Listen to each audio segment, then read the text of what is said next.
Donc, je répète, très heureux de vous accueillir pour cette nouvelle séance de votre matière droit commercial. Donc, je sais que nous sommes normalement en vacances, en période de vacances. Nous avons une semaine de vacances, mais vous savez très bien que nous n'avons pas le temps nécessaire pour pouvoir terminer le programme. On doit profiter de chaque instant pour pouvoir expliquer et pour pouvoir terminer le programme de ce module de droit commercial. Donc, merci de votre présence, merci de votre assiduité. Commençons notre cours. Donc, la dernière fois, nous avons tous vu que l'exercice ou bien la qualité du commerçant s'acquiert par l'exercice professionnel et habituel.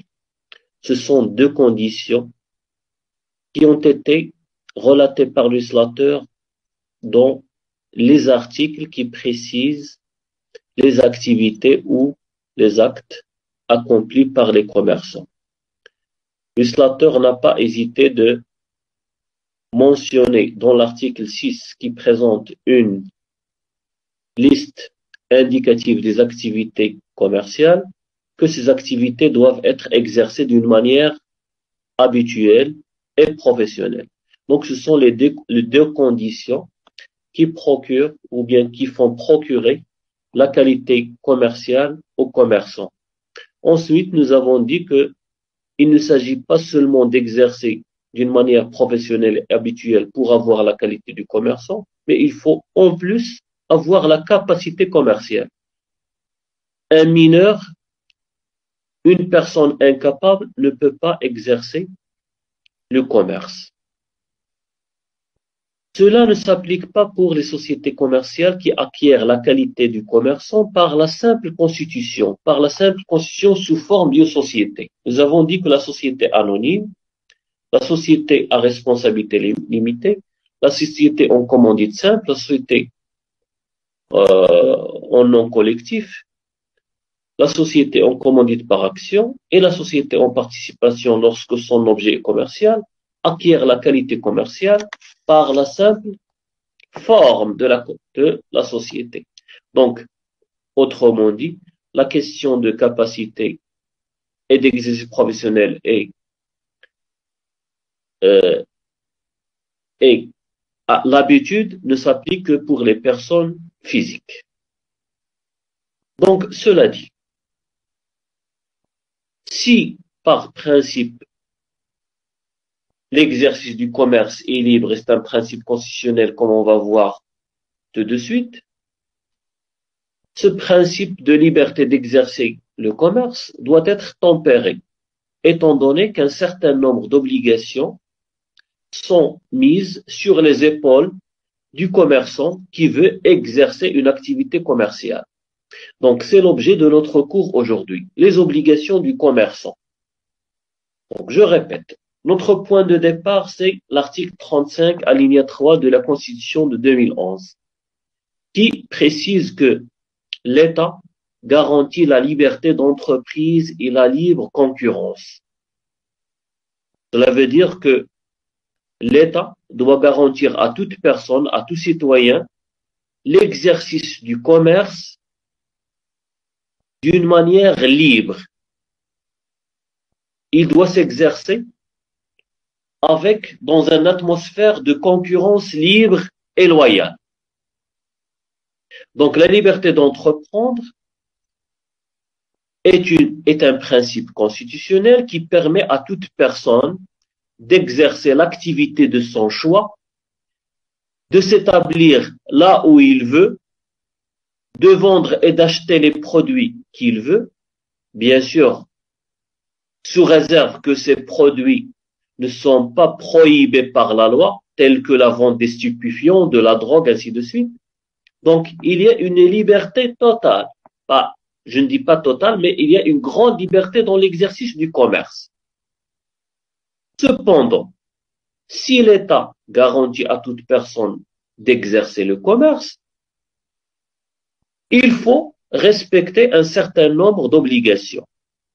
Donc la loi impose aux commerçants des obligations organisationnelles et des obligations fonctionnelles que tout commerçant doit respecter s'il veut acquérir la qualité de commerçant et continuer d'exercer loyalement et légalement l'activité qu'il a choisie pour faire du commerce. Donc, quelles sont ces obligations qui sont à la charge de tout commerçant? Donc, l'idée de transparence qui doit caractériser la vie de l'entreprise pour son état, son patrimoine et ses comptes se manifeste juridiquement par plusieurs obligations qu'on regroupe sous deux grandes catégories. Des obligations générales et des obligations particulières. Les obligations générales se manifestent principalement sous deux grandes catégories. Deux obligations principales qui ont été détaillées par le législateur marocain dans le Code de commerce, à savoir l'obligation de publicité au sein du registre du commerce, donc c'est l'immatriculation au registre du commerce, mais il ne s'agit pas seulement de s'immatriculer, mais aussi d'enregistrer sur ce registre de référence toutes les modifications de faits et de droits qui peuvent toucher la vie du commerçant, comme on va voir par la suite. Deuxième grande obligation à la charge du commerçant, c'est le fait de tenir une comptabilité régulière.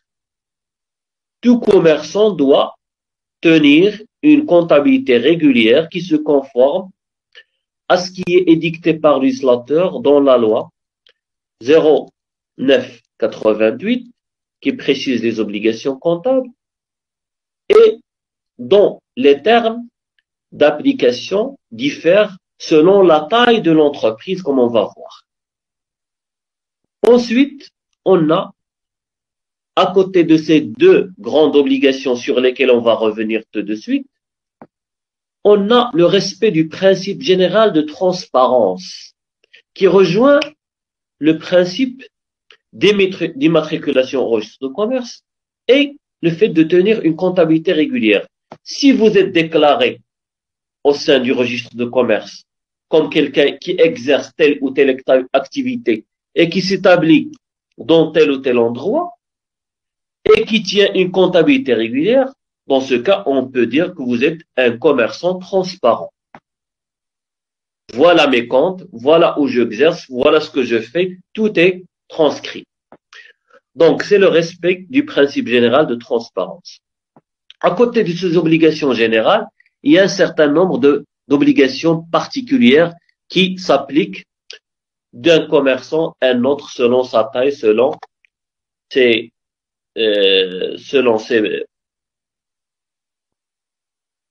son activité commerciale, selon son lieu d'établissement, ainsi de suite. Donc, il s'agit de la domiciliation. Qu'est-ce que la domiciliation? C'est le lieu où on exerce notre activité.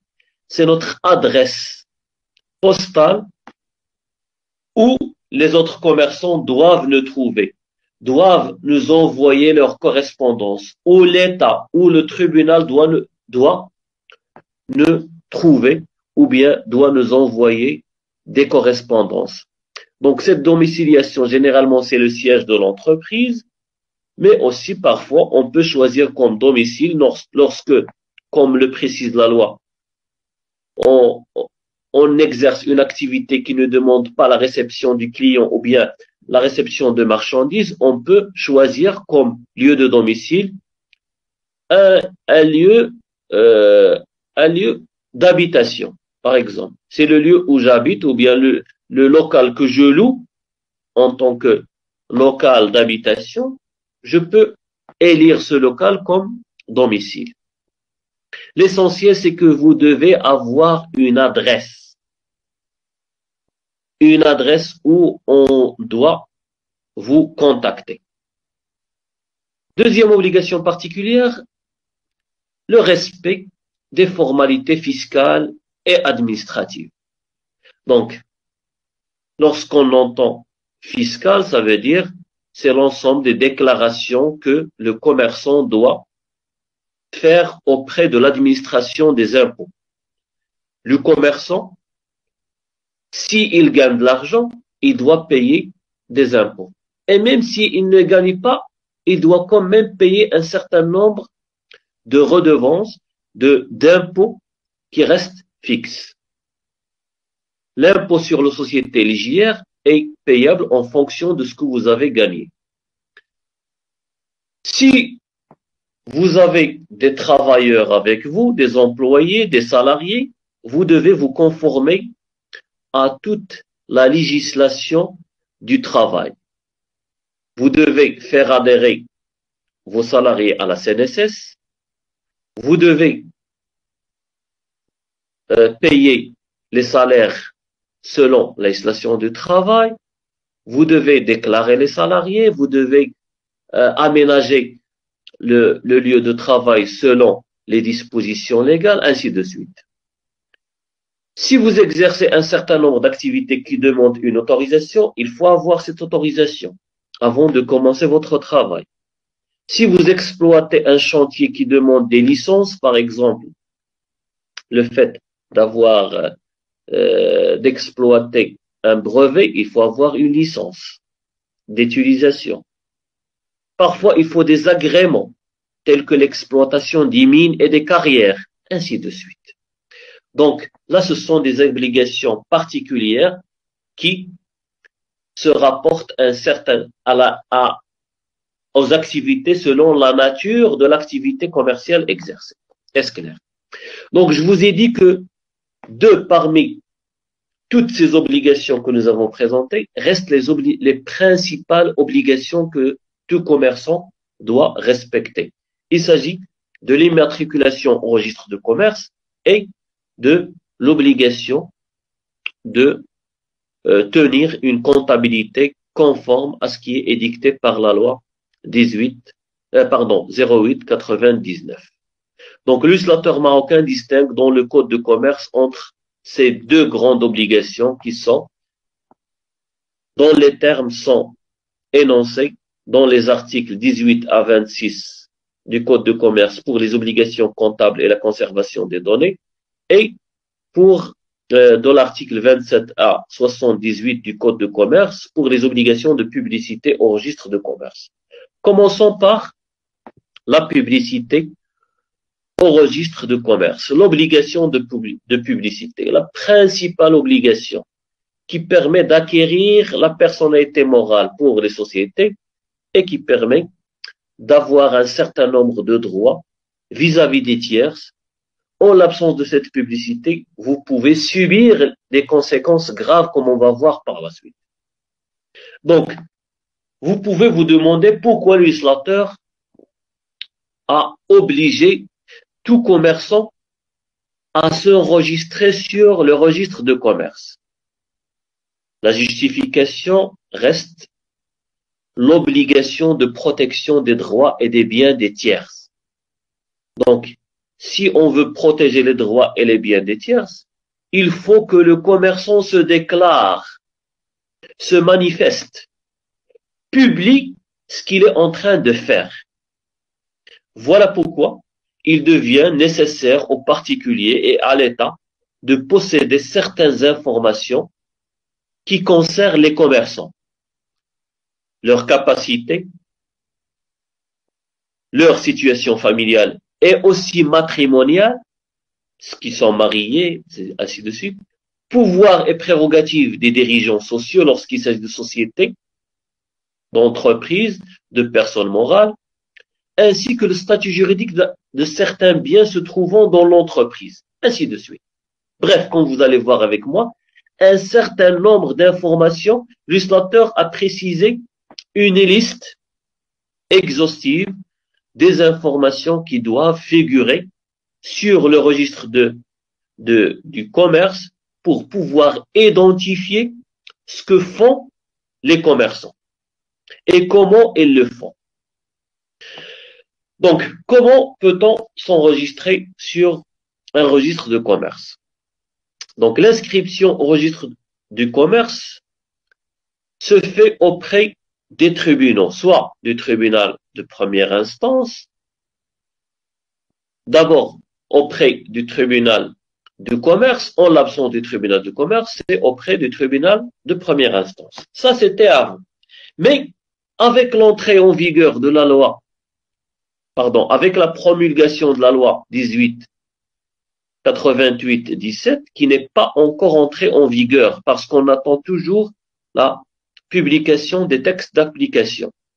Donc, avec cette loi, nous avons assisté à une inscription électronique. Désormais, la loi précise qu'il y a un registre électronique du commerce à travers lequel sont tenus les registres locaux du commerce et le registre central du commerce, et par le biais de la plateforme électronique du commerce créée par la loi 88-17 relative à la création et l'accompagnement d'entreprises par voie électronique. Donc, il y a un registre de commerce électronique central tenu par l'OMPIC, qui est l'Office marocain de la propriété intellectuelle et commerciale, et qui regroupe l'ensemble des informations contenues dans les registres locaux, comme vous allez voir avec moi, tenus auprès de chaque tribunal de commerce ou bien auprès de chaque tribunal de première instance. Il faut noter que le registre de commerce électronique occupe une place prépondérante dans notre système de publicité, en raison de la centralisation qu'il assure, du caractère obligatoire de l'immatriculation et des inscriptions, de leur mise à jour permanente et de leur effet juridique pour tous les commerçants, qu'ils soient des personnes morales ou bien des personnes physiques. Donc, comment est organisé ce registre de commerce? Donc, je vous ai dit que pour connaître toutes les règles qui s'appliquent au registre de commerce, il faut se référer aux articles de 27 jusqu'à 78 du Code de commerce. Je vous invite toutes et tous à consulter ces articles parce qu'on n'a pas le temps de passer en revue pour les lire et les expliquer en détail au cours d'une seule séance. Donc, qu'est-ce qu'un registre de commerce? On peut le définir de la manière suivante. C'est un support officiel de publicité et d'information. Je répète, c'est un support officiel. Ce n'est pas une page web sur laquelle vous vous identifiez. Vous faites de la publicité en tant que commerçant. Non, c'est un support officiel, ça veut dire qu'elle est tenue par les pouvoirs publics. Elle est officielle. De publicité et d'information. Tenue par qui? Tenue par le greffier et sous la surveillance du président du tribunal ou bien d'un juge à qui le président du tribunal a délégué cette responsabilité. Elle est destinée à faire connaître l'existence, les caractéristiques et le devenir des commerçants. Comment? En fournissant tout renseignement par voie de copie ou d'extrait certifié des contenus inscrits sur ce registre, sur ce support officiel. Est-ce clair? Donc là, c'est la définition du registre de commerce. Il existe deux types de registres de commerce. Un registre local qui se trouve au niveau de chaque tribunal de commerce ou bien de chaque tribunal de première instance et un registre central qui centralise toutes les informations au niveau de tout le Maroc. Donc, commençons par le registre local. Le registre local, c'est un support officiel, comme je vous ai dit, qui est tenu par le secrétariat greffe du tribunal de commerce. À défaut, ça veut dire parce qu'on sait très bien que le tribunal de commerce ne se trouve pas dans toutes les villes, dans toutes les régions. D'accord? Donc, les tribunaux de commerce sont au nombre de 7. Donc, je crois, 7 ou 8. Donc, il n'existe pas un tribunal de commerce partout dans toutes les villes. Par contre, on peut trouver autant de tribunaux de première instance. Donc, en l'absence du tribunal de commerce, c'est le tribunal de première instance jusqu'à maintenant, qui tient le registre local de commerce. Donc, ce registre local comporte deux parties. Un registre chronologique et un registre analytique. Qu'est-ce que le registre chronologique? Le registre chronologique, comme son nom l'indique, il réunit dans un ordre chronologique toutes les demandes et déclarations d'immatriculation et d'inscription. Moi, je suis venu aujourd'hui à 8 heures, donc je dépose ma déclaration, je reçois un numéro. Celui qui vient à 8h05 va recevoir le numéro suivant, ainsi de suite. Donc, il y a un ordre chronologique des inscriptions, des déclarations, des matriculations et des inscriptions selon le modèle 5 tel que précisé par le décret que je vous ai déposé sur la plateforme que vous pouvez télécharger si vous voulez plus d'informations. Donc, elle est contrôlée par l'autorité judiciaire et peut être consultée par les particuliers. Les particuliers qui veulent avoir des informations sur un commerçant peuvent demander ce modèle 5 de la part du greffe du tribunal où est inscrit le commerçant. À côté de ce registre chronologique, il y a la deuxième partie du registre local qui est le registre analytique. Qu'est-ce qu'un registre analytique? C'est un registre qui regroupe deux folios. À son tour, il est composé de deux parties, deux folios, qu'on appelle folios. Un est réservé aux personnes physiques, l'autre est réservé aux personnes morales. Le folio qui comporte des numéros pairs est réservé pour les personnes physiques. L'autre folio qui comporte des numéros impairs est réservé aux personnes morales. À quoi sert ce registre analytique? Il est utilisé non seulement à l'occasion de l'immatriculation, mais aussi pendant toute la vie du commerçant et constitue un véritable recueil de toutes les inscriptions modificatives ou de radiation. Je vous donne un exemple. Qu'est-ce qu'une inscription modificative? Nous sommes constitués sous forme d'une société avec 5 associés. Par la suite, un nouveau associé est venu s'ajouter, ou bien un associé s'est retiré. Donc, on doit modifier les statuts. Cette modification doit être transcrite, doit être inscrite sur le registre analytique. Pour les personnes physiques, dans le folio pair, pour les personnes morales, dans le folio impair. Je suis en train d'exercer le commerce. À un moment donné, j'ai décidé d'arrêter. Je suis libre d'exercer le commerce à n'importe quel moment et je suis libre d'arrêter mon activité à n'importe quel moment. Donc, si je décide de m'arrêter, je dois être radié. Je dois porter à la connaissance du tribunal que je veux quitter la profession commerciale. Donc là, c'est une inscription, c'est une radiation. J'exploite un autre exemple. J'exploite un fonds de commerce et je veux un prêt. Mais la banque me demande de nantir mon fonds de commerce, de lui présenter une garantie qui est le nantissement du fonds de commerce. Si j'accorde à la banque le nantissement, ce nantissement doit être inscrit dans le folio, dans le registre analytique et sur le folio correspondant soit à la personne morale, soit à la personne physique. Pour que les autres, si une personne par la suite, si je mets en vente par la suite mon fonds de commerce, il faut que les autres sachent que mon fonds de commerce est nanti. Elle est présentée comme garantie à la banque. Ainsi de suite. Les exemples peuvent être énormes. Donc, toute inscription modificative ou bien de radiation qui se rapporte à la vie, ainsi que tous les faits qui se rapportent à l'exercice de l'activité professionnelle du commerçant doivent être inscrites sur ce registre analytique. Est-ce clair?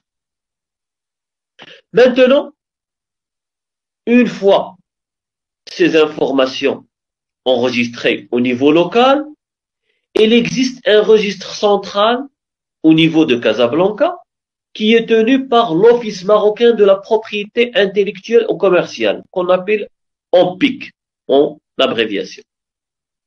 Donc, ce registre central doit regrouper toutes les informations que les tribunaux de commerce et les tribunaux de première instance se sont procurés auprès du commerçant ou bien les inscriptions auxquelles ils ont procédé d'office. Ce registre central, à son tour, il est public. Ça veut dire toute personne, tout commerçant peut le consulter. Il peut être consulté à travers la plateforme électronique de création et d'accompagnement d'entreprises par voie électronique telle que précisée par l'article 32. Donc c'est une nouveauté qui a été introduite par la loi 87-19 qui est venue dématérialiser les procédures et qui est venue dématérialiser et rendre électronique le registre de commerce. Malheureusement, les dispositions de cette loi ne sont pas encore entrées en vigueur parce que, comme je vous ai dit, on attend toujours les textes d'application comme je vais le dire tout à l'heure. Donc, l'OMPIC tient à son tour deux registres centraux. Ils sont distincts. L'un est affecté aux personnes physiques, l'autre est affecté aux personnes morales. L'OMPIC tient aussi un fichier alphabétique facilitant la consultation par les intéressés des données enregistrées. Et il permet, le cas échéant, de procéder à une autre publicité par les intéressés.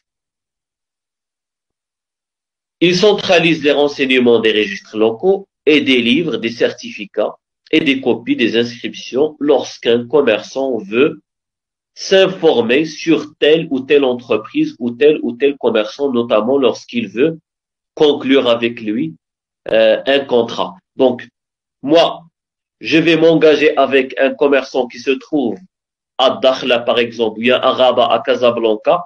Je dois avoir un minimum d'informations sur ce commerçant pour que je sache avec qui je vais contracter et jusqu'à où je peux aller dans mes engagements avec ce commerçant. Est-ce clair? Donc, l'article 33, alinéa 3 du Code de commerce ajoute que le registre central est destiné à publier au début de chaque année un recueil donnant tout renseignement sur les noms de commerçants, les dénominations commerciales et les enseignes qui lui sont transmises. Donc, voilà une manière avec laquelle on porte à la connaissance de toutes les personnes, de tous les commerçants qui exercent au Maroc ou bien à l'étranger, à travers la publication sur la plateforme, des renseignements importants qui concernent l'activité et la personne même du commerçant. On peut se demander maintenant quelle est la portée et quelles sont les limites de cette publicité au registre de commerce. Donc, les limites et la portée diffèrent selon la taille de l'entreprise, selon qu'il s'agit d'une personne morale ou bien d'une personne physique. Donc, commençons par les personnes morales.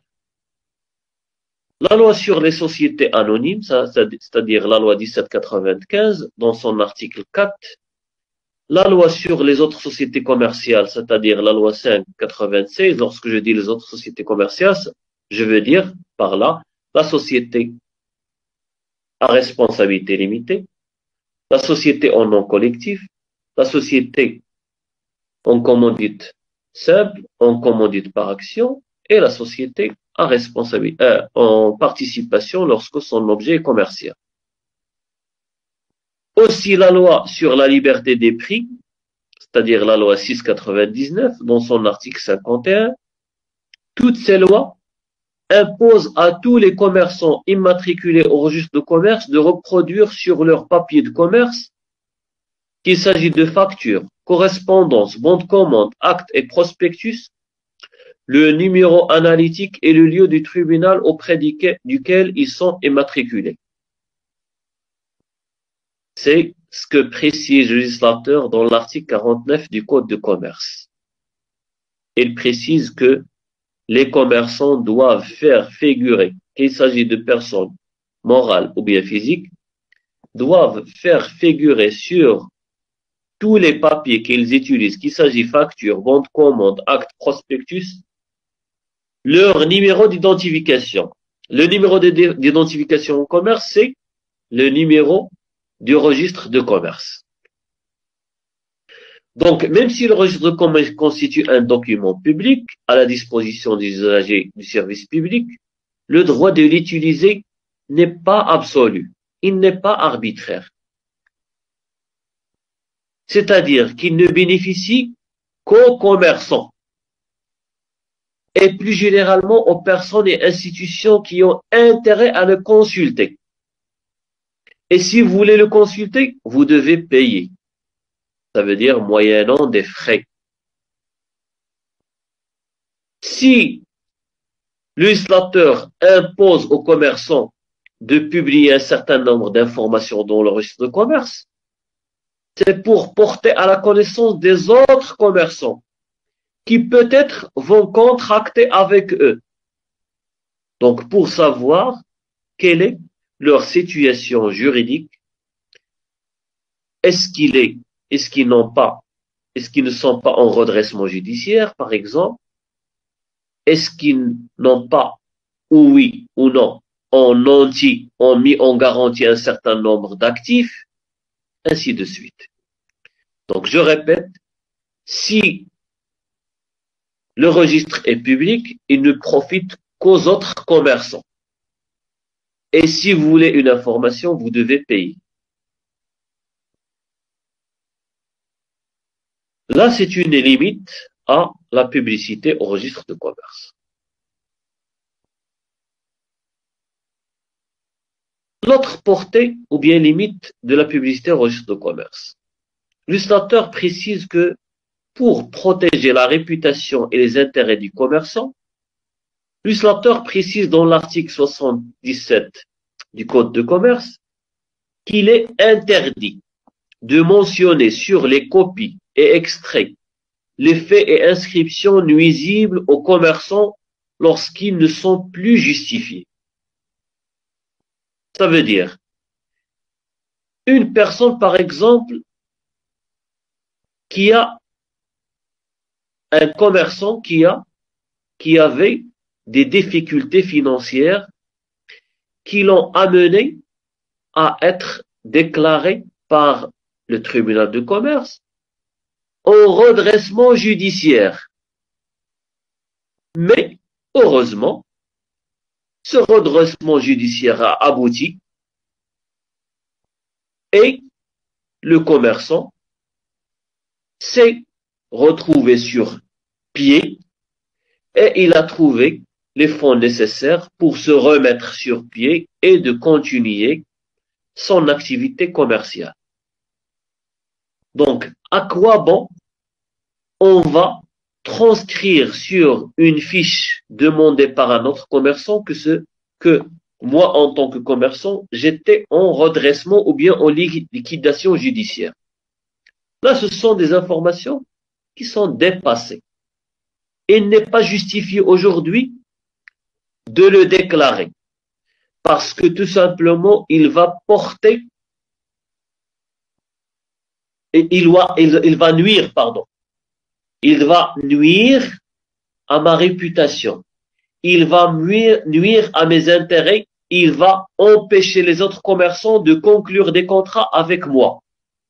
Voilà pourquoi le législateur dit que toute inscription qui est dépassée et qui n'a pas raison d'être déclaré, d'être mentionné sur une copie ou bien un extrait du registre de commerce n'a pas lieu d'être mentionné. C'est le cas des jugements déclaratifs de redressement ou bien de liquidation judiciaire dépassés. Je dis bien dépassés. Si vous êtes en liquidation judiciaire aujourd'hui, on doit le mentionner sur l'extrait. Si vous êtes en redressement judiciaire aujourd'hui, on doit le mentionner sur l'extrait qu'on va donner aux autres commerçants. C'est le cas notamment des jugements qui prononcent une incapacité ou bien une interdiction lorsque le commerçant en a été relevé. Vous étiez dans une incapacité ou bien vous étiez interdit d'exercer le commerce. Mais aujourd'hui, vous ne l'êtes pas. Vous avez été acquitté par la justice ou bien un jugement vous a déclaré capable ou bien non interdit. Donc, à quoi bon va servir le fait de le mentionner maintenant? Les nantissements du fonds de commerce, si vous étiez nanti, si vous avez nanti votre fonds de commerce auparavant, aujourd'hui, vous avez honoré votre engagement, vos dettes, et votre fonds de commerce se trouve clean. Donc, on ne doit pas le mentionner. C'est le cas aussi de l'inscription du privilège du créancier gagiste qui a été rayé ou périmé par défaut de renouvellement dans un délai de 5 ans. Donc, toutes ces informations peuvent nuire à la réputation du commerçant. Lorsqu'ils sont dépassés, il n'y a pas lieu de les mentionner sur l'extrait ou bien la copie du registre de commerce qui sera demandé par les autres commerçants.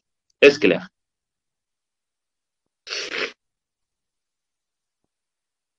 Une autre question surgit, c'est le fait de se demander qui est assujetti à l'immatriculation au registre de commerce. Est-ce que tous les commerçants sont assujettis à l'immatriculation au registre de commerce? L'uslateur présente la réponse dans l'article 37 du Code de commerce, en précisant par ces termes, sont tenus de se faire immatriculer au registre de commerce toutes les personnes physiques et morales, marocaines ou étrangères, exerçant une activité commerciale sur le territoire du Maroc. Donc cette publicité n'est pas demandée seulement aux personnes morales ou bien seulement aux personnes physiques, mais aussi qui ont la nationalité marocaine, mais aussi aux étrangers. Nous avons dit que l'exercice du commerce est libre. Le code de commerce même parle de la capacité du commerçant étranger. Et nous avons dit que le commerçant, même s'il n'est pas déclaré par son code de la famille, par sa loi nationale, comme majeur, lorsqu'il atteint l'âge de 18 ans, il peut exercer au Maroc le commerce, même s'il n'est pas déclaré par sa loi nationale comme majeur. Alors que lorsqu'il est déclaré par sa loi nationale comme majeur, sans qu'il ait l'âge de la majorité, qui est de 18 ans au Maroc, il peut demander autorisation auprès du président du tribunal de commerce. Donc, je répète, sont tenus de se faire immatriculer toute personne morale ou physique, marocaine ou étrangère, qui exerce une activité commerciale sur le territoire du royaume. Cette obligation d'immatriculation s'impose en outre à toute succursale ou agence d'entreprise marocaine ou étrangère. Vous êtes une grande entreprise qui s'installe, dont le siège se trouve à Casablanca, et vous avez une succursale à Oujda. Vous devez vous immatriculer à Oujda. D'accord? Auprès du tribunal ou du greffe du tribunal de commerce d'Oujda. Vous êtes une entreprise, il faut préciser à cet égard, si vous êtes une entreprise dont le siège social se trouve à Casa et dont les autres succursales se trouvent à Casa, donc Une simple inscription vous est demandée, c'est l'inscription du siège. Mais si vous exercez dans un autre lieu, dans une autre localité, vous devez enregistrer vos succursales ou bien vos agences. C'est le cas si on prend le cas des banques ou bien des assurances. Si vous êtes une entreprise étrangère et vous avez une représentation ici au Maroc, vous devez vous immatriculer, vous devez immatriculer cette succursale ou bien cette agence dans le lieu du tribunal de première instance ou bien de commerce où votre agence exerce son activité commerciale. L'obligation d'immatriculation s'impose aussi à toute représentation commerciale ou agence commerciale des États et des collectivités ou établissements publics étrangers. Nous avons dit que l'État fait du commerce. Un certain nombre d'activités ont été réservées par la loi à l'État, même si ils rentrent dans les activités commerciales, comme nous les avons présentées dans cette énumération que nous avons présentée dans l'article 6 du Code de commerce. L'État s'est procuré le droit, le monopole de l'exercice de ces activités. Donc, si l'activité commerciale est exercée par l'État, par une collectivité ou par un établissement public, marocain ou étranger, il doit être immatriculé au registre de commerce. Aux établissements publics marocains à caractère industriel ou commercial, soumis par leur loi à l'immatriculation au registre du commerce. L'ONCF, l'OCP, l'ARAM, ce sont des établissements publics à caractère industriel ou commercial. Si la loi et les organes précisent qu'il faut s'immatriculer au registre de commerce, ils sont appelés à s'immatriculer au registre de commerce. L'immatriculation s'impose aussi à tout groupement d'intérêt économique. Les groupements d'intérêt économique, ce sont des groupements entre associations et sociétés où plusieurs entreprises, sociétés se regroupent pour mutualiser leurs dépenses et pour s'entraider afin d'aller de l'avant dans la production et dans la commercialisation de ce qu'ils produisent ou bien de ce qu'ils vendent. Donc, quel est le délai de déclaration maintenant? Il y a un délai général qui est de 3 mois. 3 mois à partir de l'ouverture de l'établissement commercial, de la constitution ou bien de l'acquisition du fonds de commerce pour les personnes physiques. Si vous avez acheté ou bien si vous avez hérité d'un fonds de commerce et vous voulez continuer à exercer, donc vous devez vous enregistrer comme nouveau acquéreur. Et si vous avez constitué un fonds de commerce, il faut se déclarer dans un délai de 3 mois. Sinon, il y a des sanctions, comme vous allez voir. Et à partir de leur création ou constitution pour les personnes morales. Toute personne morale, pour qu'il ait la personnalité morale, il doit s'inscrire au registre de commerce. C'est à partir de cette inscription que vous allez voir avec moi qu'il est déclaré une personne morale, qu'il acquiert la personnalité juridique. D'accord? Donc, vous avez un délai de 3 mois dans ces cas.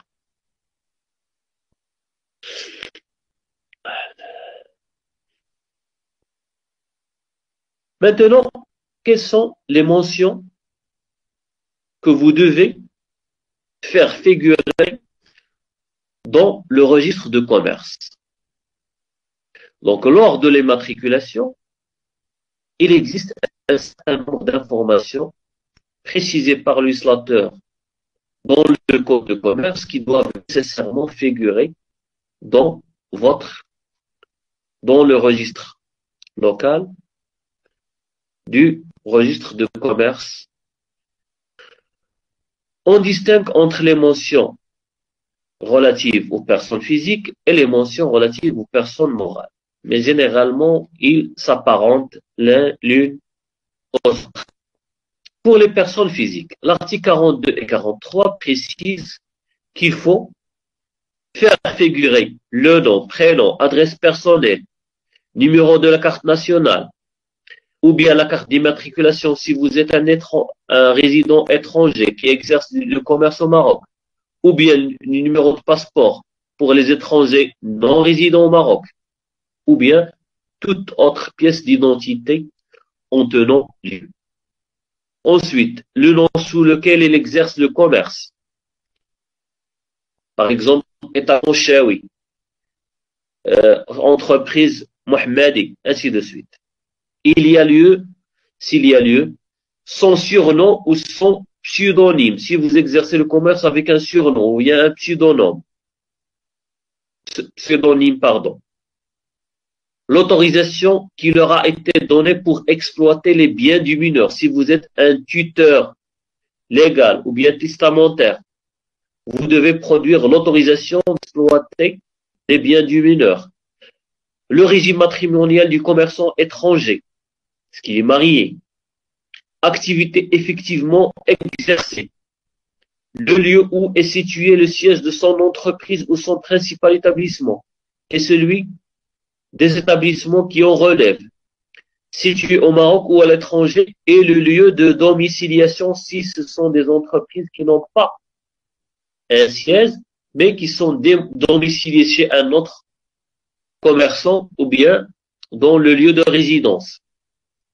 L'origine du fonds de commerce.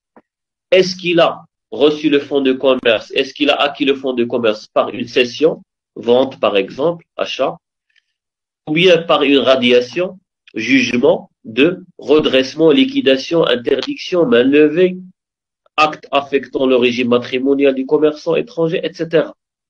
L'enseigne que vous utilisez dans le commerce, le brevet d'invention. Si vous exploitez un brevet d'invention, la date du certificat négatif délivré par le registre central. Qu'est-ce qu'un certificat négatif? Le certificat négatif, c'est le certificat qui atteste que le nom que vous avez choisi pour exercer, pour s'identifier en tant que commerçant, vous revient à vous seul. Il n'y a pas un lieu dans le lieu où vous exercez votre commerce. Il n'y a pas un autre commerçant qui porte le même nom. Donc voilà pourquoi on l'appelle certificat négatif.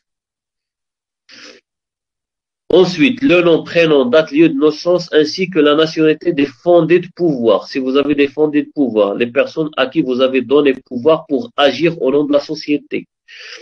La date de commencement d'exploitation. L'établissement de commerce que le déclarant a précédemment exploité ou ceux qu'il exploite dont le ressort d'autres tribunaux.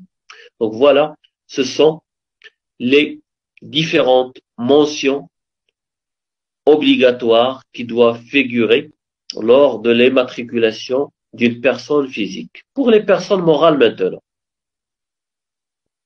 Pour les personnes morales, il s'agit d'un certain nombre de mentions qui sont nuancées en fonction de la nature juridique de la personne morale. Les sociétés doivent faire figurer des mentions qui diffèrent relativement de celles du groupement d'intérêt économique et des collectivités publiques.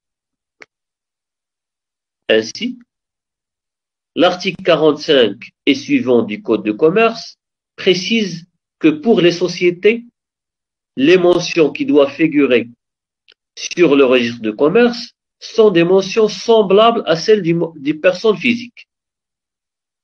On en trouve l'identité des associés, des gérants, des fondés de pouvoir, la raison sociale, la dénomination, la date du certificat négatif, l'objet de la société, l'activité effectivement exercée, le siège social les succursales ou domiciliation, forme juridique, capital, durée, éléments de propriété industrielle, les dates, les brevets d'invention, marques de fabrique, jugement, etc. Vous pouvez trouver la liste complète dans l'article 45 et 46 du Code de commerce. Pour les groupements d'intérêt économique, selon la loi tel qu'il a été tel qu'il est organisé par la loi 1397, ce sont presque les mêmes mentions pour les sociétés commerciales,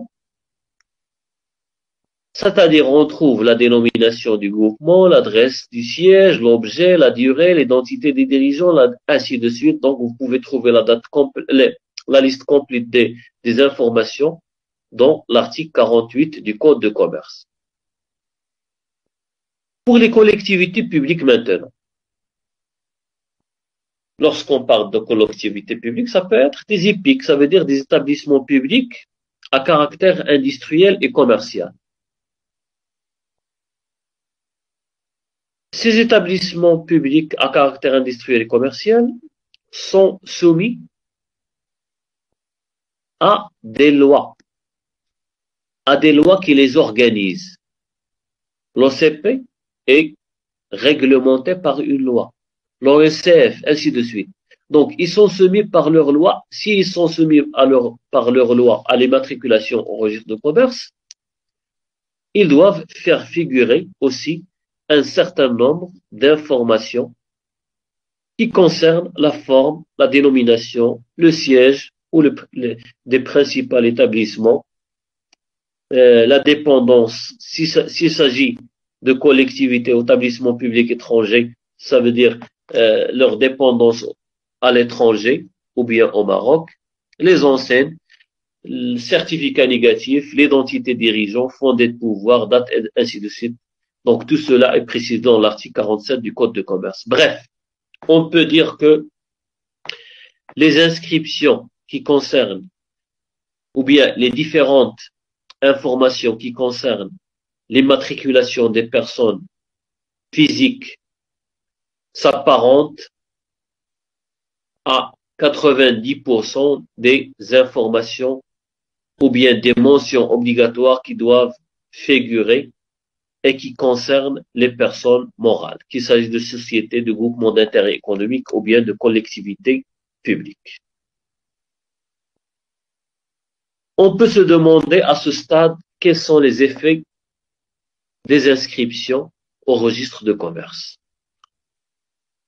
Quelles conséquences il faut s'attendre de l'inscription ou bien de la non-inscription au registre de commerce si vous avez manqué, omis à cette obligation.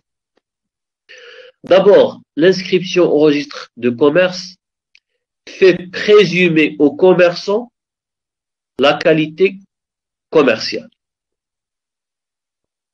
Autrement dit, la qualité du commerçant s'acquiert par l'immatriculation au registre de commerce. Parce que même lorsque nous avons présenté les activités commerciales dans l'article 6, le législateur précise sous réserve des dispositions concernant l'immatriculation au registre de commerce. Donc, il ne s'agit pas d'exercer d'une manière habituelle et professionnelle et avoir la capacité pour avoir la qualité de commerçant, mais il faut en plus s'enregistrer sur le registre de commerce. C'est une obligation, mais c'est une obligation qui vous confère la qualité du commerçant. Une fois enregistré sur le registre de commerce, vous êtes présumé. On dit qu'il y a une présomption. Vous êtes présumé avoir la vous êtes présumé avoir la qualité du commerçant. À moins que la preuve contraire en a été apportée. À moins que la preuve contraire en a été apportée. Et vous allez voir, et nous avons vu que la preuve est libre en matière commerciale. D'accord? Cependant, si vous avez failli à cette obligation d'immatriculation, c'est-à-dire le manque d'immatriculation. Ce manque d'immatriculation, l'omission d'immatriculation, ne permet pas de se prévaloir de la qualité de commerçant à l'égard du tiers. Par contre, toutes les obligations qui en découlent s'appliquent. Autrement dit, si vous vous immatriculez, vous allez acquérir des droits que vous devez utiliser à l'égard des tiers. Si vous n'êtes pas immatriculé, vous allez perdre un certain nombre de droits. Et vous allez, en plus, subir toutes les conséquences qui découlent de cette non-déclaration. Et toutes les conséquences qui découlent du fait d'avoir la qualité de commerçant de fait et non pas de droit. D'accord? Donc, l'effet principal, c'est l'opposabilité des seuls faits et actes régulièrement inscrits au tiers. Tout tiers qui sera tenté par des revendications ou bien usurpations, on peut lui opposer l'inscription au registre de commerce. On prend l'exemple du non commercial. Si par exemple, monsieur Rofino Djata veut exploiter mon nom commercial, j'exploite une activité commerciale sous le nom de Café Slessi ou bien Café des Anges. C'est mon nom commercial. Vous ne pouvez pas, Rofino, tant que c'est moi qui a immatriculé ce nom au registre de commerce, vous ne pouvez pas du jour au lendemain, aujourd'hui, créer une, ou bien, oui, avoir un café, s'acheter un café et lui donner mon nom commercial. Ce n'est pas possible. D'accord? Là, c'est le premier, c'est le principal effet de l'inscription au registre de commerce. Mais tant que moi, j'exploite un café avec le nom Café des Anges, par exemple, et je ne l'ai pas inscrit au registre de commerce, vous pouvez toujours, même si j'ai exploité le café depuis 10 ans, 15 ans, 20 ans, je ne l'ai pas encore inscrit sur le registre de commerce, Rofino Djata, vous pouvez créer un café et exploiter ce nom commercial qui est Café des Anges et si vous partez, l'inscrire au registre de commerce. Est-ce clair? Donc, tant que vous n'avez pas déclaré un fait ou bien un acte, vous ne pouvez pas le poser aux autres. Les tiers, à leur tour, demeurent admis à opposer au commerçant lidit fait et acte pour lui faire subir les conséquences. Exemple. Lorsqu'on parle de la responsabilité solidaire de celui qui a vendu le fonds de commerce et qui n'a pas procédé à l'inscription de cette vente sur le registre de commerce. Il va être tenu pour les dettes de son successeur, celui qui a acheté le fonds de commerce, pour payer ses créanciers, les créanciers de son successeur, alors qu'il a déjà vendu le fonds de commerce. Je vous réexplique. Moi, j'ai vendu un fonds de commerce à Rofino Djata. D'accord? Tant que je n'ai pas inscrit cette vente sur le fonds de commerce, Rofino Djata, toutes les opérations qu'il va conclure avec, supposons qu'il va acheter des biens, il va se procurer des crédits, et par la suite, il ne va pas trouver les fonds nécessaires, l'argent pour payer ses créanciers. C'est moi qui va subir les conséquences. Je serai solidaire avec lui pour le paiement des autres créanciers parce que je n'ai pas déclaré que ce fonds de commerce ne m'appartient pas. Donc, tant que je n'ai pas encore déclaré, je suis solidaire avec Rofino Djata, qui est le nouveau propriétaire. Est-ce clair? Donc, voilà un effet très important qui peut être très dangereux, qui peut toucher le commerçant tant qu'il n'a pas déclaré un fait ou bien un acte. Un autre effet peut s'ajouter, c'est celui qui a été déjà déclaré tout à l'heure, c'est le fait de jouir de la personnalité morale. L'article 7 de la loi 1795, qui est relative aux sociétés anonymes, et l'article 2 de la loi 596 relative aux autres types de sociétés, précise que les sociétés commerciales ne peuvent jouir de la personnalité morale qu'à partir de la date de leur inscription ou bien de leur immatriculation au registre de commerce. Autrement dit, tant que la société n'a pas été enregistrée auprès du tribunal du commerce ou bien de première instance sur le registre local du commerce, il n'acquiert pas, il ne jouit pas de la personnalité morale. Et ces actes sont nuls tant qu'il n'a pas reçu la personnalité morale. Donc voilà pourquoi il est demandé d'inscrire les sociétés commerciales, que ce soit la société anonyme ou bien les autres types de sociétés, dès l'établissement des statuts dans le registre de commerce afin qu'ils jouissent de la personnalité morale qui va donner une fiabilité,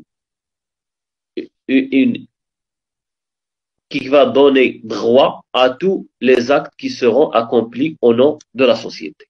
Est-ce clair?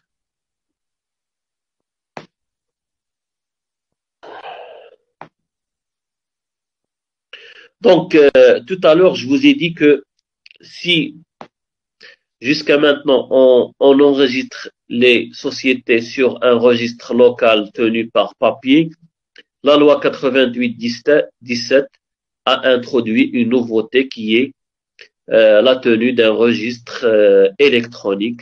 Donc, je vous invite de consulter cette loi qui est la loi relative à la création et l'accompagnement d'entreprises par voie électronique, qui est venue dématérialiser les procédures de création et d'accompagnement des entreprises. Et il a créé une plateforme électronique qui permet de créer, qui va dématérialiser toutes les procédures.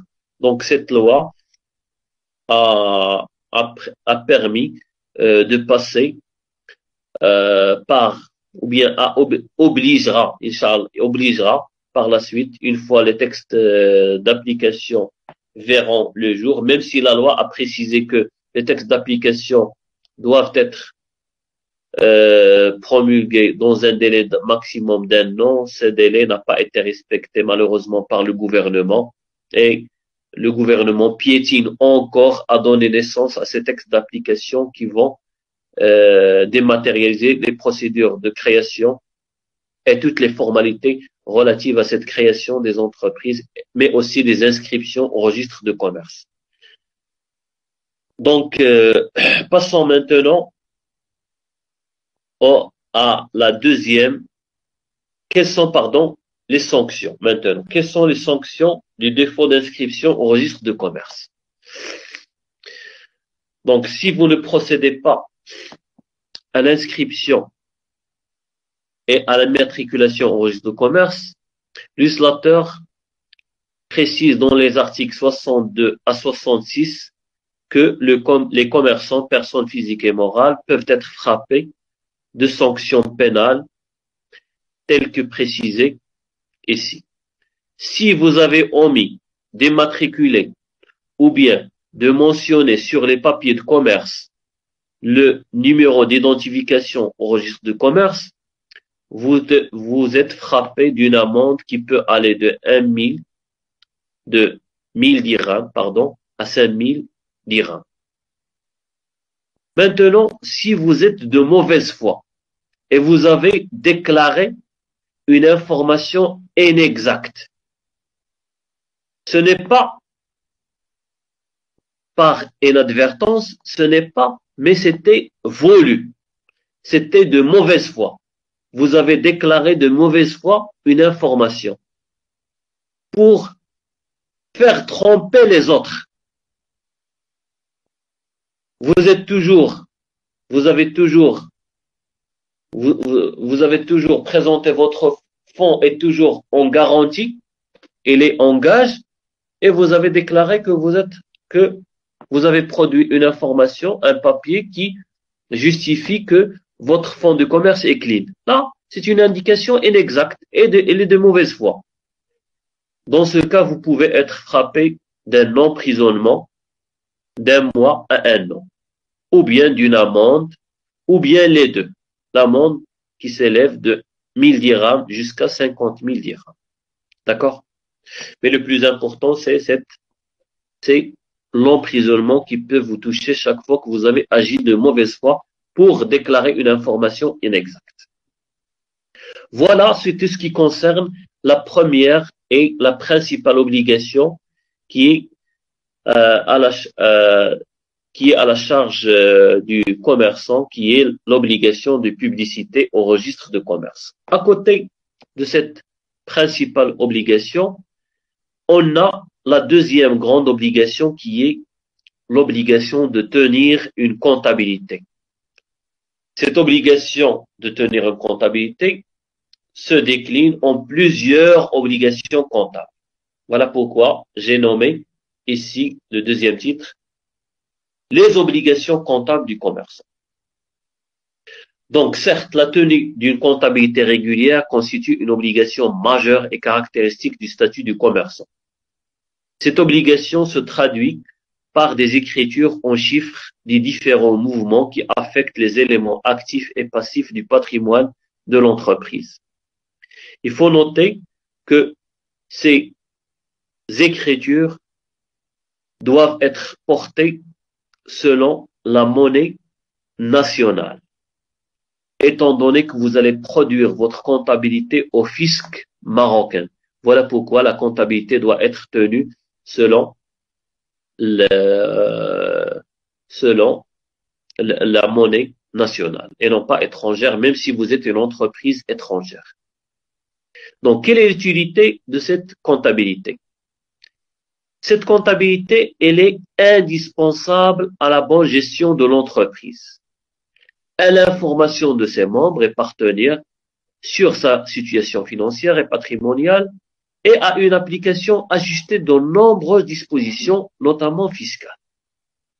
Donc, ainsi, la comptabilité permet aux associés de voir où sont passés les actifs de l'entreprise, comment l'entreprise a dépensé son argent, qu'est-ce qu'il a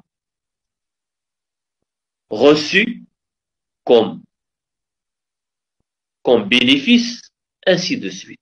Et ça permet au fisc d'avoir une idée claire sur le fonctionnement de l'entreprise.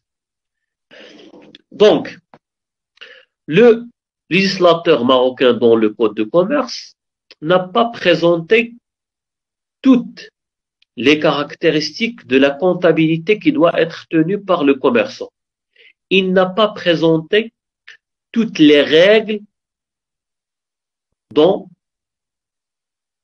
le Code de commerce, mais il a renvoyé à la loi 0988 promulguée par le Daïr du 25 décembre 92 pour énoncer les grands principes de la comptabilité qui doit être tenue par tout commerçant.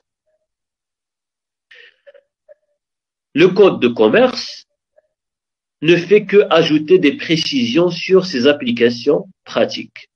D'ailleurs, il n'a consacré que 7 articles pour ces obligations comptables. Toute la réglementation se trouve dans la loi 0988 et son décret d'application.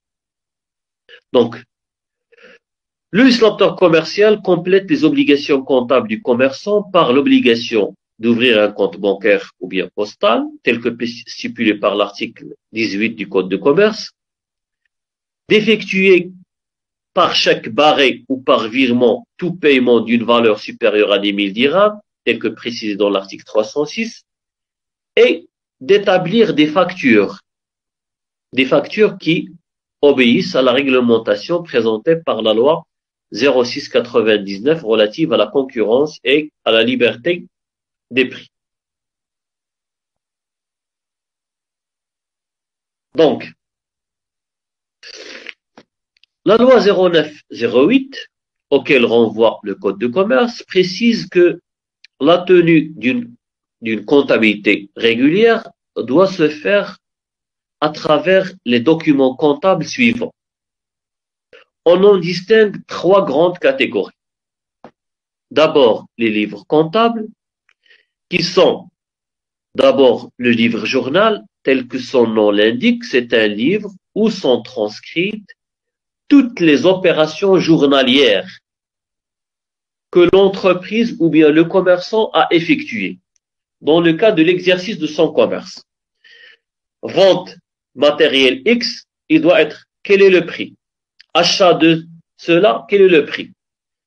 Donc, la comptabilité obéit à un certain nombre de règles qui doivent être tenues par le commerçant. Voilà pourquoi les commerçants font recours généralement à un homme de métier, un technicien, qui est le comptable ou bien l'expert comptable qui font ce genre d'opération. Donc, le livre journal, on a aussi le grand livre où sont transcrites les opérations de toute la journée. Le livre inventaire qui fait l'inventaire des actifs et des passifs de la société.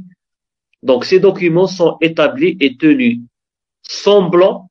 Ça veut dire, vous ne devez pas laisser un vide. Pourquoi?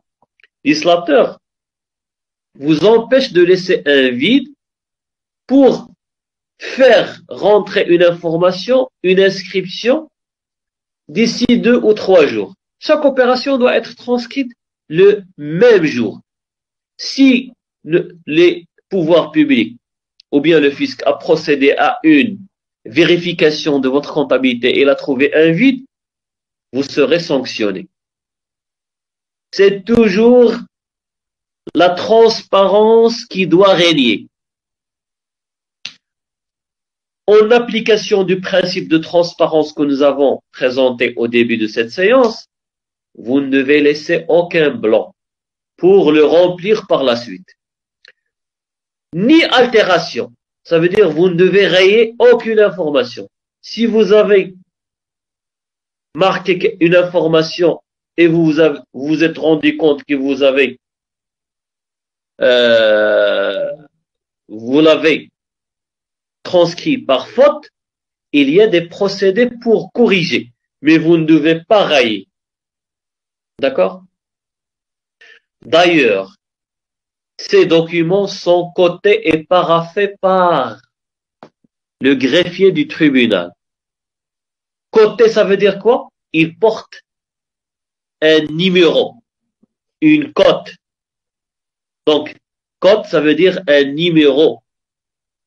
Ils sont classés. Ça veut dire, si vous ne pouvez pas par la suite déchirer une feuille de ce livre journal, de ce grand livre ou bien de ce livre inventaire. Et les cotés et paraphé. Paraphé, il porte une petite signature. Donc, vous ne pouvez pas enlever une feuille. À côté de ces livres comptables, on trouve les comptes élaborés. Les comptes élaborés, ce sont principalement les états de synthèse. Ces états de synthèse comportent un certain nombre de documents tels que le bilan, les comptes produits et charges, les états des soldes, le tableau de financement, les états des informations complémentaires, ainsi de suite. Donc, nous ne sommes pas des comptables, vous n'êtes pas des économistes, je ne vais pas détailler ces informations et ces comptes élaborés, étant donné que vous en aurez pas vraiment besoin, vous aurez toujours la possibilité de voir en quoi consiste ou bien en quoi consiste l'ensemble de ces comptes. Si vous voulez avoir plus d'informations, vous pouvez consulter la loi 0988 et son texte d'application. Donc, à côté de ces deux catégories de documents, le commerçant doit conserver un certain nombre ou doit avoir un certain nombre de supports accessoires pour son activité commerciale. Il s'agit d'écrits servant de preuve ou bien de fondement légal ou conventionnel aux actes de l'entreprise et qui appuient les écritures comptables. Par exemple, les relevés des comptes bancaires ou bien des chèques postaux. Là, ce sont des relevés importants que tout commerçant doit tenir et doit les conserver pour les présenter au fisc et à l'administration chaque fois qu'il y a une vérification qui lui est demandée. Les factures aussi, qui doivent porter, comme nous l'avons dit tout à l'heure, l'identité des opérateurs, l'identification, l'objet de la transaction, ses circonstances, le prix, les modalités de paiement, est-ce par crédit ou bien par lettre de change, par virement, ainsi de suite, en liquide parfois. Donc, ces documents sont établis en double exemplaire. La facture doit être toujours établie en double exemplaire. L'un est délivré à l'acheteur, l'autre est conservé, prénuméroté et tiré d'une série continue ou bien édité à travers un système informatique. Et ces factures doivent être, pour des raisons de preuve et de vérification, être conservées pendant 5 ans. Les autres correspondances, toutes les correspondances, les lettres, les originaux de ces lettres qui sont envoyées et reçues de la part d'administration des autres commerçants, les mises en demeure, ainsi de suite, doivent être classées et conservées pour des raisons de preuve et de vérification pendant un délai de 10 ans à compter de leur date. D'accord? Donc, on peut se demander quel est l'intérêt de la tenue de l'ensemble de ces documents comptables et de ces correspondances et de cette paperasse. Donc l'intérêt pratique, le premier intérêt pratique, c'est que ces documents comptables permettent de déterminer l'assiette des impôts et le montant des redevances. Donc, ce que vous avez réalisé comme chiffre d'affaires est l'assiette et la référence pour calculer ce que vous allez payer au fisc comme impôt. Qu'il s'agit de l'IS, de l'IJR, de la TVA, ainsi de suite. Deuxième intérêt de la tenue de la comptabilité et des documents, connaître le volume des transactions réalisées. Les conditions de leur réalisation et les conséquences sur la détermination de l'encadrement et la régulation de l'économie nationale et son interaction avec le commerce international. Autrement dit, il permet une analyse macroéconomique du pays. Ces documents comptables permettent de donner au ministère de la Finance une idée sur le montant des transactions réalisées pour pouvoir prévoir et pour pouvoir élaborer un budget pour l'année prochaine, selon ce qu'il va gagner de la part de l'ensemble des opérateurs économiques.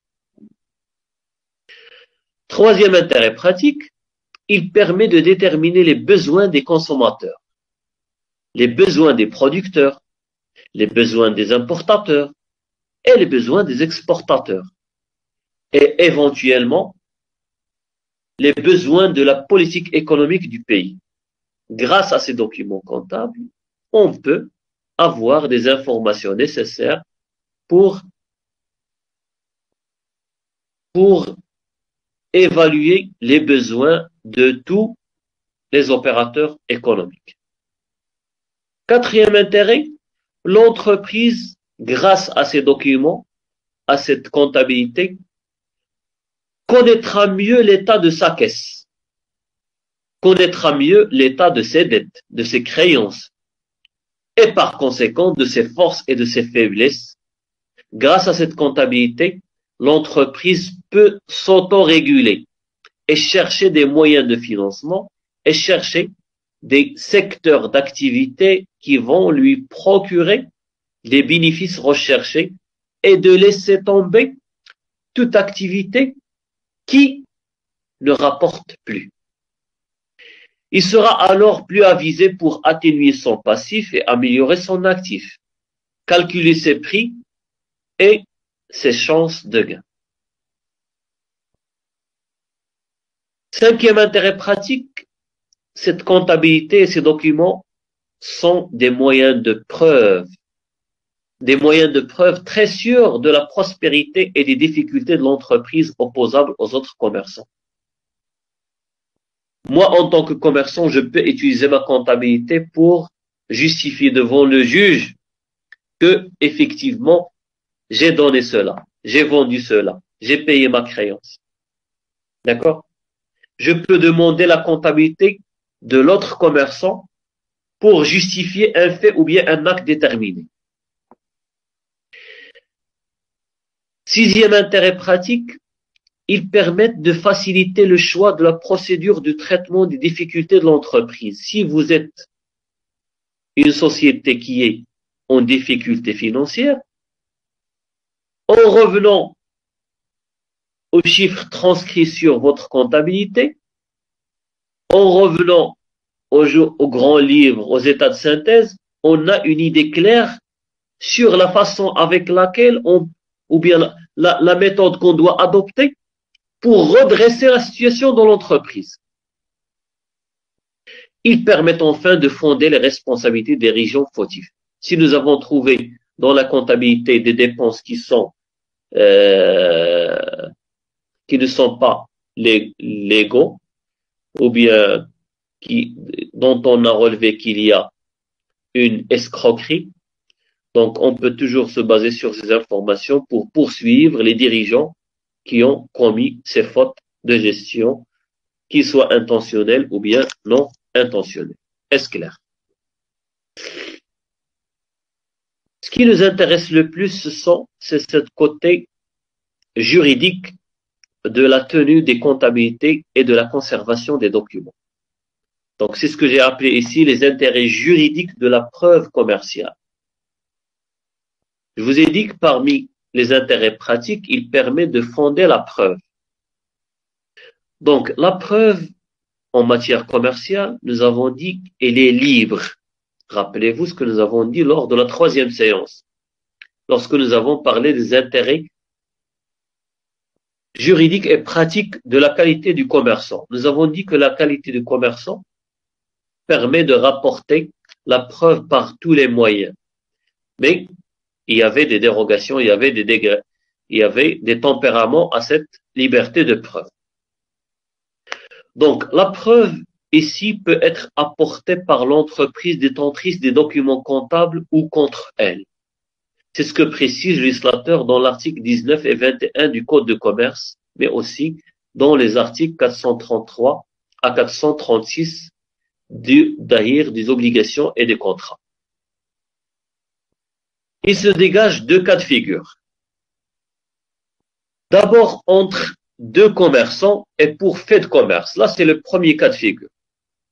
Entre deux commerçants et pour fait de commerce, chaque partie, ça veut dire chaque commerçant, est fondé à utiliser soit ses propres documents comptables, soit sa propre comptabilité, soit celle de son rival, ça veut dire de l'autre commerçant. S'il y a concordance, c'est bon, le problème ne se pose pas. Mais s'il y a divergence, il revient au juge de trancher sur quelle comptabilité il va se baser pour fonder la preuve. Soit parfois, il va combiner les deux pour pouvoir arriver à une solution. Soit, s'il voit que les deux comptabilités ne peuvent lui servir à rien, il va rejeter les deux comptabilités. D'accord? Donc, trois solutions s'offrent au juge dont les comptabilités des deux commerçants divergent, ne sont pas identiques, ne sont pas convergentes. D'accord? Maintenant, entre commerçants et non commerçants. Le commerçant ne peut pas opposer au non-commerçant sa comptabilité. Alors que le contraire est vrai. Ça veut dire que le non-commerçant peut opposer au commerçant le contenu de sa comptabilité. Et même si il est régulièrement tenu. Si le législateur vous a obligé en tant que commerçant de tenir une comptabilité régulière, donc c'est de votre faute si vous avez tenu une comptabilité irrégulière. Si le non-commerçant vous oppose cette comptabilité, ne me dites pas, non, non, monsieur le juge, ma comptabilité n'est pas régulière. On ne peut pas se fonder sur cette comptabilité. Le juge va vous dire non, on va se fonder sur cette comptabilité. D'accord? Donc, par contre, comme j'ai dit, le commerçant ne peut utiliser sa comptabilité que si le non-commerçant l'accepte. Comme nous l'avons précisé lors de la séance 3, le commerçant ne peut pas opposer une preuve commerciale contre le non-commerçant. Deuxième intérêt juridique de la preuve commerciale. Il concerne l'administration judiciaire de la preuve. Ici, le tribunal peut ordonner d'office ou bien à la requête de l'une des parties. Ça veut dire à la demande de l'une des parties. Ça veut dire du deux litigants. La production des documents comptables. S'il y a un litige qui est porté devant le tribunal, le juge soit va ordonner d'office la production de la comptabilité des deux litigants, soit il va ordonner suite à la demande de l'une des parties ou bien des deux parties. Ici aussi, deux cas de figure se présentent. Le juge peut parfois demander ce qu'on appelle la représentation. Ça veut dire extraire de la comptabilité juste les écritures intéressant le litige soumis au tribunal. Ça veut dire on va tirer de la comptabilité juste un extrait, une représentation de la comptabilité. Si cela suffit pour prouver un fait devant le juge. Deuxième cas de figure, lorsque la représentation ne suffit pas, le juge demande la communication de l'intégralité de la comptabilité. Parfois, le juge procède à la communication. Il demande au commerçant la production intégrale des documents comptables, notamment lorsqu'il s'agit, par exemple, de faire la division dans le cadre d'une succession. Donc, il y a une succession, donc, ou bien un partage, en cas de redressement, ou bien en cas de liquidation judiciaire. Dans ces cas, dans ces exemples, le législateur demande que soit donnée la totalité, l'intégralité des documents comptables et des autres documents tenus par le commerçant pour qu'il puisse fonder, pour qu'il puisse avoir une idée claire sur la manière avec laquelle il va trancher le litige. Est-ce clair? Donc, dernier mot dans ce cours, il s'agit des sanctions.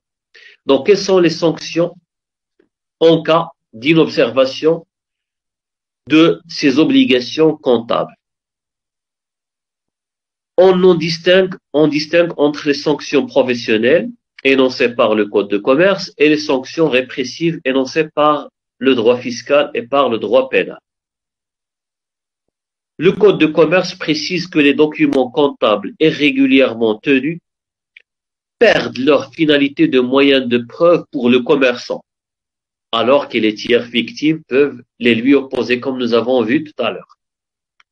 Si j'ai tenu une comptabilité irrégulière, je ne peux pas l'utiliser en tant que moyen de preuve. Mais les autres peuvent l'utiliser s'ils voient que c'est dans leur intérêt d'utiliser cette comptabilité irrégulière.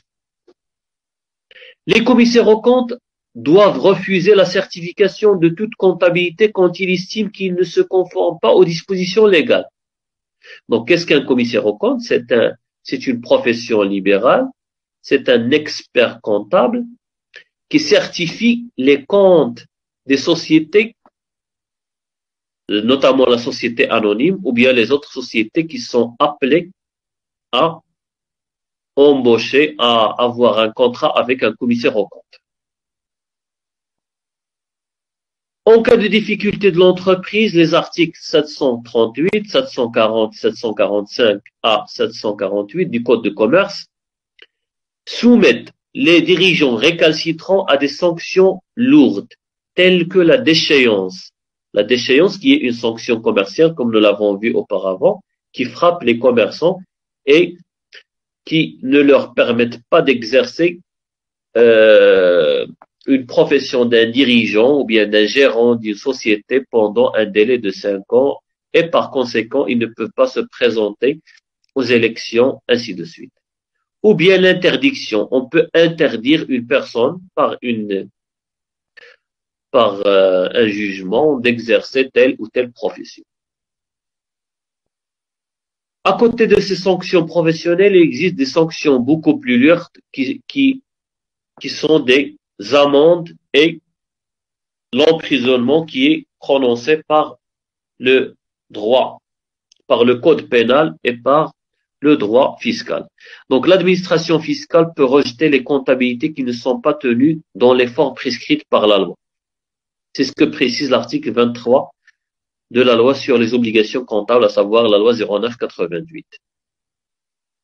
Le droit fiscal réprime toute fausse comptabilité, dissimulation ou bien destruction des documents comptables par des amendes et par même un emprisonnement en cas de récidive.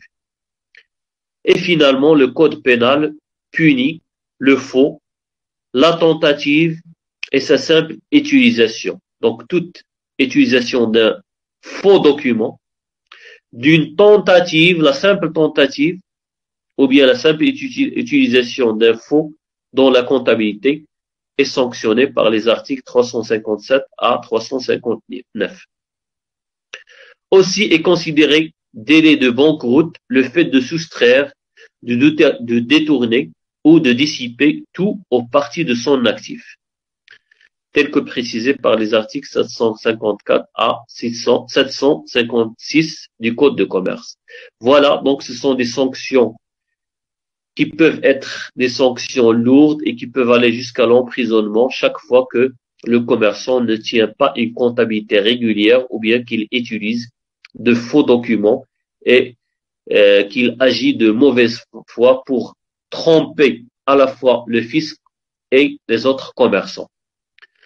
Le législateur n'a pas hésité de le sanctionner par des amendes et par des emprisonnements lourds. Donc voilà, c'est tout ce que j'ai à dire concernant cette séance. Je vous remercie de votre attention. Je vous rappelle qu'il s'agit d'une séance très importante à laquelle vous devez revenir pour le lire à tête reposée et pour pouvoir préparer vos questions. J'attends vos remarques, vos questions, vos commentaires pour cette séance par des messages écrits. Si vous n'avez pas des messages ou bien des questions maintenant. Est-ce que vous avez des questions? Donc, si vous n'avez pas des questions, je vous remercie de votre attention. J'apprécie énormément votre engagement, même s'il s'agit de jours de vacances. Mais même si vous n'êtes pas assez nombreux, nous ne sommes que 11 dans cette séance. De toute façon, j'essaie de faire ce que je peux. J'essaie d'expliquer comme il se doit. J'espère que j'ai facilité l'accès au contenu de cette séance. Donc, je vous remercie de votre attention. On se voit la semaine prochaine, même heure, même endroit.